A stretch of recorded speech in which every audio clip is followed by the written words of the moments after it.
घर छोटा हो या बड़ा, अपना हो या रेंटेड हो, हम घर को ऑर्गेनाइज नीट एंड क्लीन तो हमेशा कर ही लेती हैं। लेकिन मसला यहाँ पर आ जाता है कि जब हम अपने घर में बहुत सारी चीज़ें इकट्ठी करती चली जाती हैं कि ऑर्गेनाइजेशन के नाम पर हम कुछ चीज़ें खरीद लेती हैं, कुछ अपने कपड़े खरीद लिए, कुछ क्रॉकरी खरीद ली, और वो फिर सारी चीज़ें इकट्ठी होती होती हमारे पास इतनी ज़्यादा हो जाती हैं कि हमारे पास जगह ही नहीं रहती और हमें समझ नहीं आती कि हम अपने घर को ऑर्गेनाइज कैसे करें, कैसे नीट एंड क्लीन करें।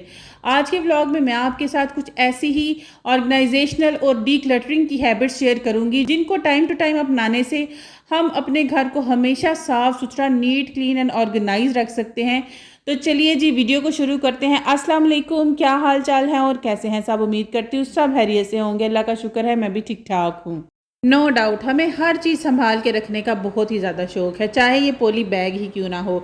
लेकिन इस चीज़ में भी कोई शक नहीं है कि ये पॉली बैग हमारे बहुत ही ज़्यादा काम आते हैं। लेकिन अगर हम इनको ना इस तरह से बस ऐसे लपेट लपेट के रख देंगे ना, एक तो ये बहुत ही ज़्यादा स्पेस ले लेंगे और दूसरा जहाँ पर भी आप रखेंगी ना वो जगह भी बहुत ही ज़्यादा अनऑर्गेनाइज और गंदी लगेगी। जैसे आप वीडियो में देख रही हैं ना, इस तरह से आप ना बस पॉली बैग को शेप देती जाएं एक छोटे समोसे की, जो हम समोसे मार्केट से लेके आते हैं ना अक्सर, या रमज़ान में हम लोग खुद भी छोटे छोटे जो समोसे बना रहे होते हैं उस तरह की शेप आप देती जाएं। इसको फोल्ड करती जाएं और ये इतना अच्छा सा ना पैक होकर छोटा सा बन जाएगा और जिस भी जगह पर रखेंगी वो जगह भी ऑर्गेनाइज रहेगी। अब आप ये कहेंगी कि पॉली बैग्स को इस तरह से कौन लपेट के रखे, इतना टाइम किसके पास है, ये तो फजूल काम है। ये फजूल काम नहीं है, यकीन करें मैं कर रही थी, मुझे इतना मज़ा आ रहा था और इतनी सेटिस्फेक्शन थी इसमें, क्योंकि एक तो ये जब भी आप ये काम करेंगी ना आपकी पूरी अटेंशन सिर्फ इसकी तरफ होगी, आपके माइंड में और किसी किस्म की कोई सोच नहीं आएगी। और ना मुझे तो इसको करते हुए मेरे बचपन की भी बड़ी यादें आ रही थी। हम लोग सपारा पढ़ने जाया करते थे, वहाँ पर ना हमारी जो अहाला जी थी ना वो कहती थी अपने जूतों के लिए अपना शॉपर साथ लेके आना है, और हम इस तरह से चमका चमका के शॉपर को लेके जाते थे, इस तरह से थैली बना के, और हमने उस शॉपर के अंदर डालना क्या होता था, सिर्फ और सिर्फ जूते डालने होते थे। जैसे ही मस्जिद में एंटर होते थे और जूते अपने उतार के उस शॉपर में डाल लेते थे। आपको बताने का मकसद सिर्फ इतना है कि हम ना चीज़ों से इमोशनली अटैच हो जाते हैं, चाहे हम वो कोई छोटा सा काम कर ले, छोटा सा बर्तन ही अपने घर में क्यों ना ले आए। बस यहाँ पर देखें जी, सारे पॉली बैग्स को मैंने इस तरह से करके रख लिया और कितने अच्छे ऑर्गेनाइज लग रहे हैं। वरना मैं इनको अगर ऐसे ही बस बीच में ठूसती जाती तो वो कितना गंदा लगना था।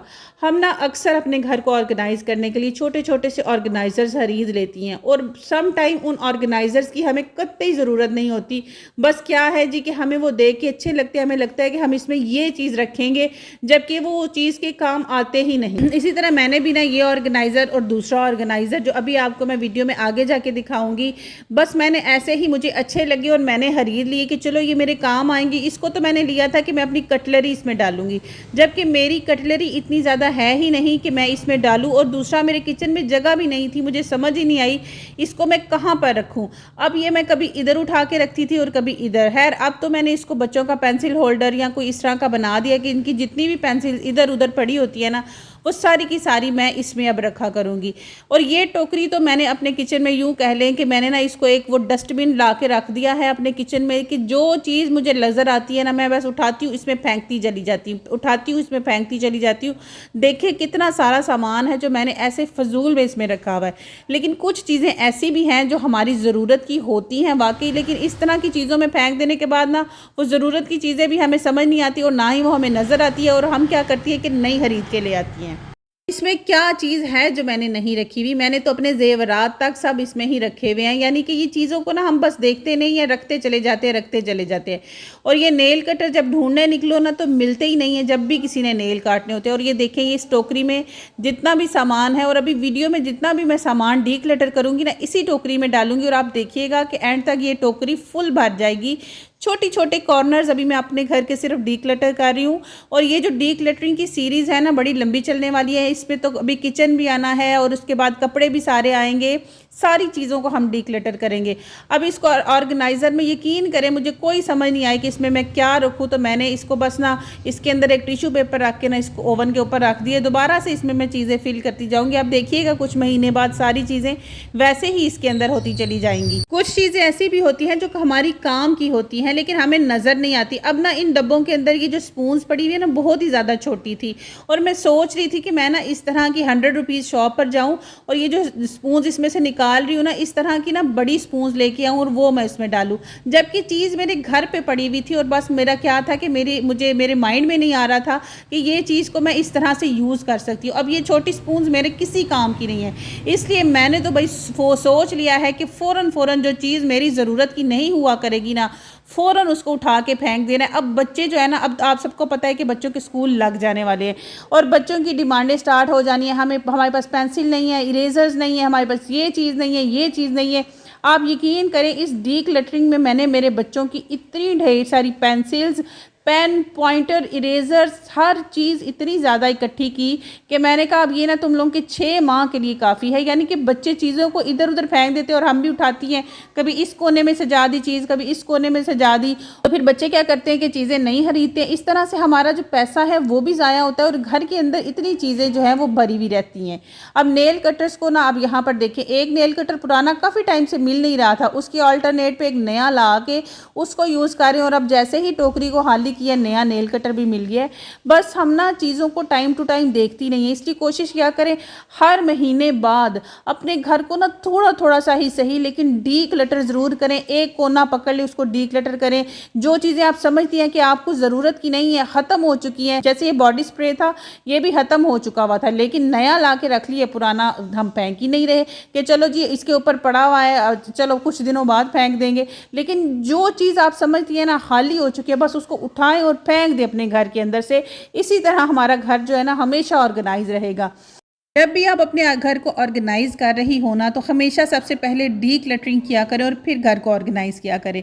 बच्चों को जब स्कूल से छुट्टियां होती हैं और छुट्टियों के बाद जब स्कूल रीओपन होते हैं ना, मोस्टली बच्चों को मसला आता है कि उनको स्कूल के जो शूज़ है ना वो छोटे हो जाते हैं। इसी तरह मेरे दोनों बच्चों के साथ भी यही इशू था कि उनको दोनों के स्कूल शूज़ छोटे हो गए थे।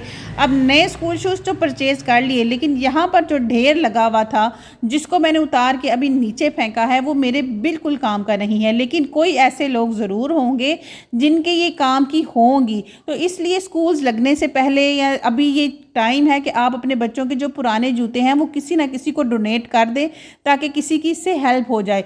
अब बाथरूम में आ जाते हैं, तो बाथरूम में भी हमेशा क्या होता है कि एक शैम्पू की बोतल नहीं पड़ी है लेकिन दूसरी शैम्पू की बोतल वहाँ पर ऐसे ही पड़ी, वो देख रही है कि बीबी उठा के हमें फेंक दे।